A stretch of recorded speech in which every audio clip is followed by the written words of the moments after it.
Hi friends, welcome to Manas Bellamkonda YouTube channel. ఈరోజు మనం simple వేలో ఫిష్ ఫ్రై ఎలా చేసుకుందామో చూద్దాం రండి. ముందు శుభ్రంగా కడిగిన ఫిషెస్ని తీసుకొని దానిలోకి పసుపు, ఉప్పు, కారం, అల్లం వెల్లుల్లి పేస్ట్, కొంచెం కార్న్ఫ్లోర్ వేసి బాగా మిక్స్ చేయాలన్నమాట. మిక్స్ చేసిన తర్వాత ఒక 10 మినిట్స్ అలా పెట్టేసి తర్వాత బాండీలో ఆయిల్ పోసుకొని ఆయిల్ బాగా హీట్ అయిన తర్వాత ఫిష్ పీసెస్ని వేసుకోవాలన్నమాట. అవి మీడియం ఫ్లేమ్లో పెట్టి మనం ఫ్రై చేసుకోవాలన్నమాట. హై ఫ్లేమ్లో పెడితే మంచిగా లోపల కుక్ అవ్వదన్నమాట. సో మనం మీడియం ఫ్లేమ్లో పెట్టుకొని ఈ ఫిష్ పీసెస్ని ఫ్రై చేసుకోవాలన్నమాట. ఇది మా సండే స్పెషల్ రెసిపీ అన్నమాట.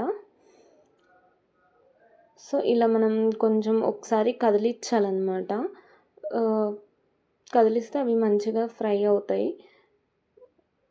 అండ్ నెక్స్ట్ మనం కొంచెం గోల్డెన్ రెడ్ కలర్లోకి వచ్చిన తర్వాతనే మనం టర్న్ చేసుకోవాలి. వన్ సైడ్ కంప్లీట్గా కాలిన తర్వాతే మనం ఇంకొక సైడ్కి తిప్పుకోవాలన్నమాట. ఈ విధంగా కాలాలి. కాలిన తర్వాత మళ్ళీ సేమ్ ఇంకో సైడ్ కూడా అలానే కాల్చుకోవాలన్నమాట మనం ఎర్రగా. తర్వాత మనం సర్వింగ్ ప్లేట్లోకి తీసుకొని ఇలా కొంచెం మేము కారం ఉప్పు తక్కువ వేసామన్నమాట. సో కొంచెం పైన వేసుకున్నాం.